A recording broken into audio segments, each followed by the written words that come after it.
Hi guys, this video is covering the literacy narrative, which will be your first major paper that you'll complete for this class. The literacy narrative will be a 500 to 750 word paper, which will be a story that you tell us about your own experience with some form of literacy. So generally that's speaking, listening, reading, or writing. But it can also be a skill, like learning to play a sport, learning a language, learning how to fix cars or how to drive cars, learning how to make the sandwiches at your work. It could be a lot of different things. But any of those kinds of things apply, though, and you will be telling us a story about that form of literacy and how it has been significant to you. You'll pick one of those and you'll tell us a story about that. I'm going to go through this assignment page that we have here, and I'll read through it and I'll go over the important points as we get to that. Literacy narrative, paper length 500 to 750 words. That's about 2 pages double spaced. So not a lot of writing. Also, you're not going to have any sources for this. You're going to be writing this from your own experience. So you won't actually need to research anything or any of that. Most of the time, in my other classes, I have students handwrite this in class. And most of the time it takes them about an hour and a half to 2 hours to do. A literacy narrative is a type of autobiographical essay that explores your experience and relationship with a form of literacy, speaking, listening, reading, writing, or a skill that you learned, and confirms their significance to you and your audience. Assignment: compose a 500 to 750 word literacy narrative that tells a story about how a form of literacy changed your life in some significant way, and gives insight into what shaped the literate person you have become. Okay, so you could write this paper and have it be about learning to read on your couch with your grandma. You could write about a time when you wrote an essay and it turned out really good and you really liked how it came out. You could write about a time where you had to write an essay for a class and you thought that you did really well, but it turned out that you didn't, and you got your paper back and it was really marked up and it was really discouraging. You could talk about learning to give speeches in front of your class. You could talk about learning to play wide receiver and having to learn the playbook and having to learn about blocking and angles and running routes and all of that sort of stuff. You could talk about learning to work at Taco Bell and having to learn all of the different menu items and how to do all of the different types of things that you might have to do. Any of those kinds of things would work for this. Okay, so keep in mind as you pick a topic that your fellow students will read this paper, as will I. Write something that you feel comfortable sharing. So sometimes people write about really personal subjects in here. If you want to do that, you're welcome to. But remember that your fellow students and I will read this paper. We'll brainstorm and outline these papers together, and then it says handwrite them in class because this is still the same assignment sheet from before. We will type these because this is an online class. 2 sample essays are attached above. We'll go over those for homework. You will look at these next week, but if you want to skim over them now and get an idea of what these kinds of papers look like, you can. This one is by an Army scout who wrote about having to learn to read long books so that he could get into the reading and writing that he needed in order to be able to advance at his job. He started out as a private in the Army. I believe he left the Army as a sergeant. So in order to do that, he had to do a lot of paperwork. This one is by a student who had to learn how to give speeches in front of her speech class and how to not be nervous about that. So that's a kind of skill that isn't necessarily reading and writing.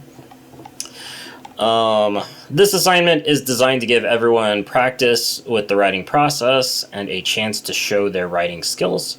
This assignment is also designed to simulate the in-class essay exams that you'll take in your upper level courses. So if you want to simulate that, try to write this in an hour and a half, which is what you'd usually have for a class. But again, we're just going to type these, and you won't really have a time limit. Grading, make sure that these are double spaced. Okay, this all still applies to the handwriting part.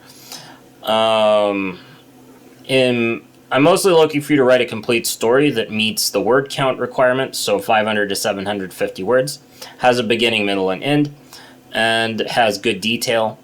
Failing to hit the word count will cost you a percentage of points equal to the amount of words that you miss. So if you write 100 words, the grade you'll get is a 20 probably. Repeated spelling mistakes, grammar, and mechanics issues will cost you up to 30 points. I'm not worried about occasional ones, but if you make a lot of these mistakes, then you'll have a chance to rewrite it later on for a higher grade. If I can't, okay, handwriting again, this one doesn't count.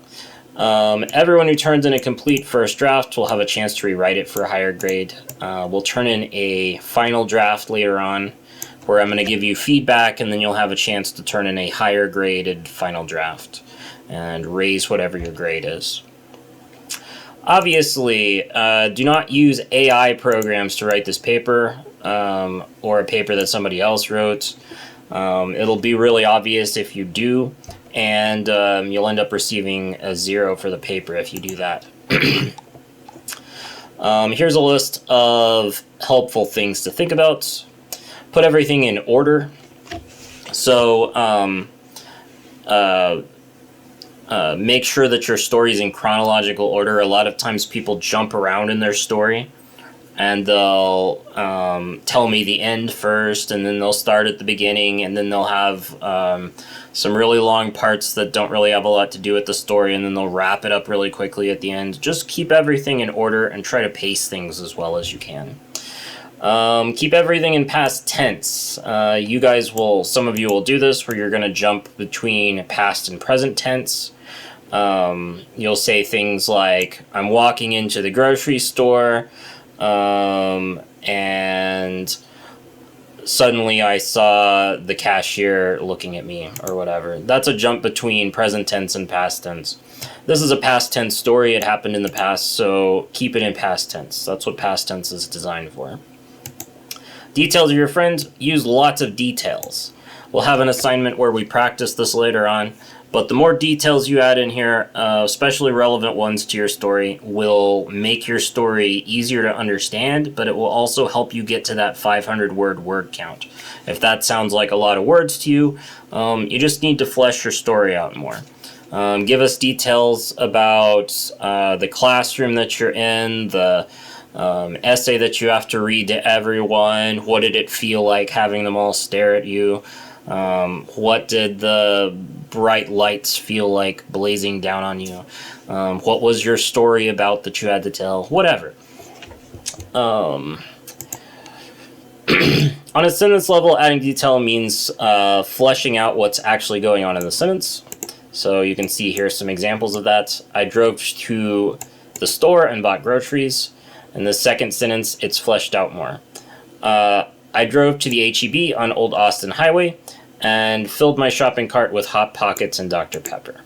So you can see how the second one here is longer. It takes up more space, but it's also giving us more details about who that person is and what they're, what kind of things that they're into. They live in San Antonio and they really love Hot Pockets and Dr. Pepper, right?